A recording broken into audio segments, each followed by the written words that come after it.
చిత్రం రాజాసాబ్ ఓ romantic comedy horror genre movie ఇది. మారుతి దర్శకుడు బాహుబలి తర్వాత జ్యువెల్ రోల్ చేస్తున్నాడు ఇందులో. మిర్చి తర్వాత అన్ని సీరియస్ క్యారెక్టర్లు చేస్తూ వస్తున్న ఈ యంగ్ రెబల్ స్టార్ ఇందులో ఓ లైటర్ విన్ పాత్రలో కనిపించనున్నాడు. ఈ సినిమాపై బిగ్ అప్డేట్ ఇచ్చారు చిత్ర నిర్మాతలు.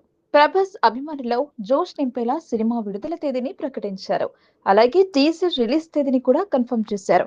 రాజాసాబ్ కు సంబంధించిన ఓ కొత్త పోస్టర్ ను కూడా తమ అధికారిక ఎక్స్ అకౌంట్ లో దీన్ని పోస్ట్ చేశారు. ప్రభాస్ అభిమానులు ఎప్పుడెప్పుడా అంటూ ఎదురు చూస్తున్న ఈ మూవీ డిసెంబర్ 5వ తేదీన ప్రపంచవ్యాప్తంగా అభిమానుల ముందుకు రాబోతుంది. టీజర్ ఈ నెల 16న విడుదల కానుందని మేకర్స్ వెల్లడించారు. 16వ తేదీన సోమవారం ఉదయం 10:52 టీజర్ ఫ్యాన్స్ ముందుకు రానుంది. సలార్, కల్కి 2989 ఏడి తర్వాత బ్లాక్ బస్టర్ల తర్వాత ప్రభాస్ నుంచి వస్తున్న మూవీ ఇదే. డిఫరెంట్ జానర్ కావడం వల్ల మంచి అంచనాలు ఉన్నాయి. రాజాసాబ్ పై రొమాంటిక్ హారర్ కామెడీ మూవీలో నటించడం ప్రభాస్ కు ఇదే తొలిసారి.